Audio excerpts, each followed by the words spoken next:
What if I told you that getting a PGCE, even after spending over £15,000, could still leave you sleeping on the floor of a university library, living off food banks, and still unable to find a teaching job? I know it sounds shocking, but it's the harsh reality for many international trainee teachers right now.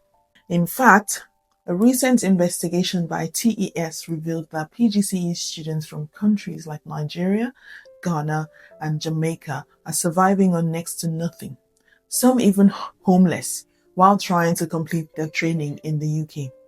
So here's the big question. If a PGCE alone won't guarantee you a job, what then will? So stick with me, because in this video, I'm going to expose the real dilemmas international and immigrant teachers face after completing their PGCE. But more importantly, I'm going to give you actionable strategies, culturally relevant, Africa-specific strategies that can help you thrive, not just survive as a teacher abroad. So grab your tea and sit tight, because this is going to be an honest, unfiltered conversation that could literally save your teaching career. Let me take you into the life of Nkem, a bright, determined teacher from Nigeria. She sold her car, emptied her savings, and said goodbye to family to move to the UK for PGCE, right? She was promised a highly employable qualification, and everyone back home believed she'd come back with financial stability and a glowing career. At least that's what we all think when we travel abroad. But when she arrived, reality hit. Her bursary was delayed for months. Rent in her city was almost double what she budgeted for. She couldn't afford heating. She couldn't afford transport. So she started sleeping in the library. Yeah, you heard me right. She was sleeping in a library. She was qualified. She had the same degree as her British classmates, but she didn't have a support system.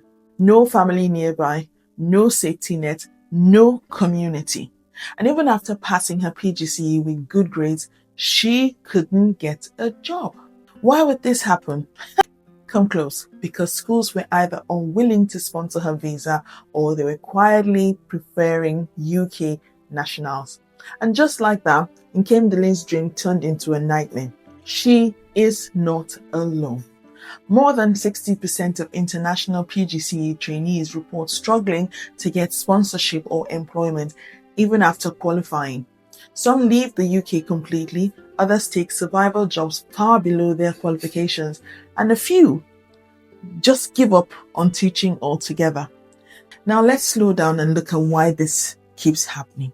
First, there's the financial trap. As we all know, pounds and pressure. When you come from Africa, you're already paying premium fees. PGCE tuition for international students is higher. If you didn't know that today. You're also paying for visas, flights, higher surcharges, health surcharges, living costs, daily costs. Yes, there are bursaries for shortage subjects, but guess what? Those bursaries don't always come on time. So for months, you're out there hustling to survive. Second, there's the employment barrier. Even though the UK has a massive teacher shortage, The Guardian reported that vacancy rates are at a record high. Many schools still hesitate to hire and sponsor immigrant teachers because visa sponsorship costs them extra time and money. So they'd rather fill roles with candidates who don't require sponsorship. And third, there's the cultural gap. A lot of African-trained teachers are shocked when they face the behavior crisis in the UK classrooms. They're used to a certain level of respect and discipline back home, and then suddenly they're teaching students who answer back. Oh yeah. They challenge authority and sometimes even threaten violence. That's not the kind of behavior management you read about in your PGCE textbook. It's always nice and sublime with answers to everything. So what happens?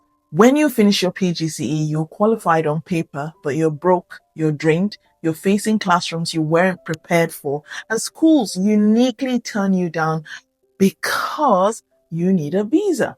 This is the harsh truth. You find out the hard way, unfortunately. Anyway, so here's the real dilemma.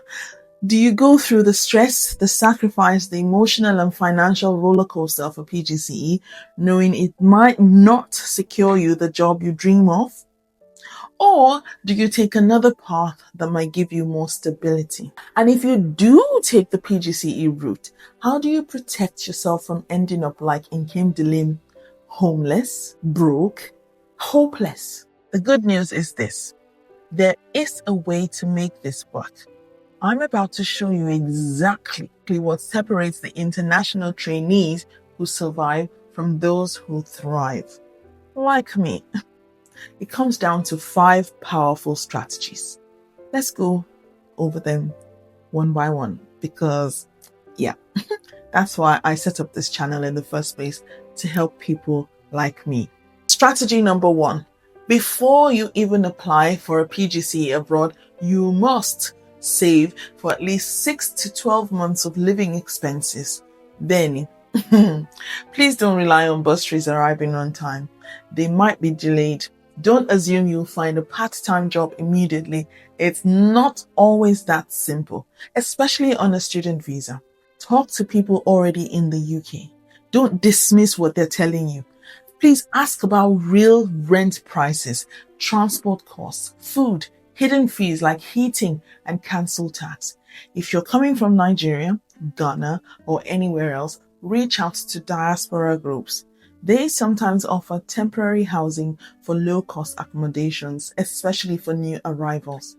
Financial stability will save your mental health when things get rough. Strategy number 2.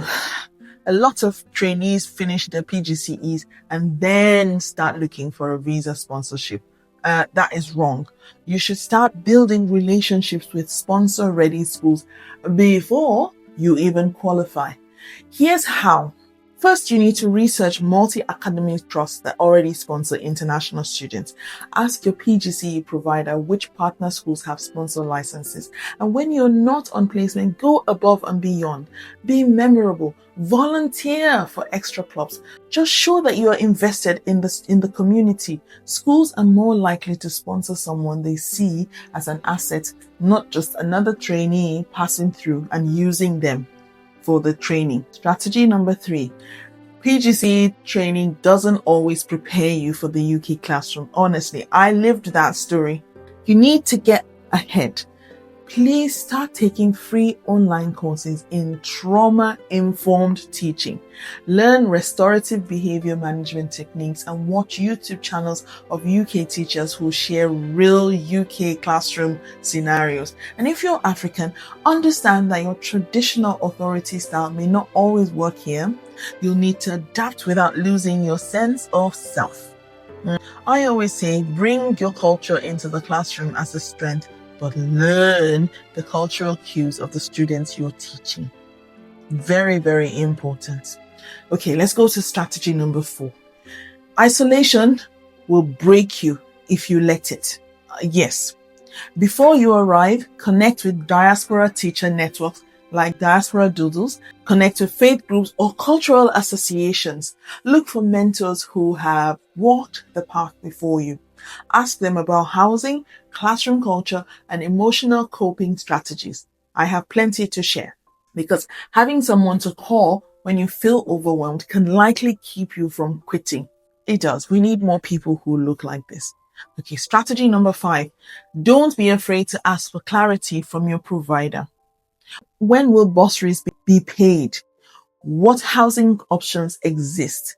Which schools are most likely to hire and sponsor you? And beyond yourself, we need to collectively push for change. Join teacher unions, speak up about international trainee challenges, demand culturally inclusive training, and more transparent visa pathways. Please don't be like Auntie Kemi Badenoch. Let me show you 2 quick success stories. Just to push this point forward. Kwame from Ghana came for a STEM PGCE. He saved ahead of time, joined a Ghanaian teachers network in London, and made himself invaluable to his placement school by starting a coding club.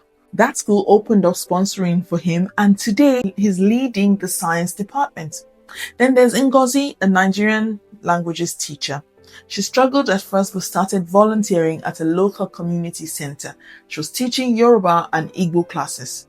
That made her a visa sponsor magnet because she demonstrated she could bring cultural enrichment to the school through the community.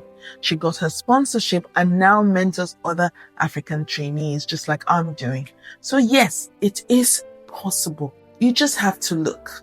And you have to surround yourself by people with that positive mindset. So let's recap. Your PGCE alone will not guarantee you a job. It can leave you broke, burnt out, and sometimes even homeless. But with financial preparation, strategic sponsorship planning, cultural readiness, community support, and self-advocacy, you can turn your PGCE into a stepping stone and not a stumbling block.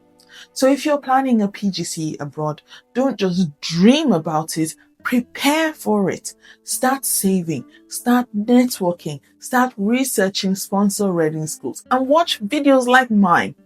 But most importantly, don't do this journey alone. That's why there's people like me.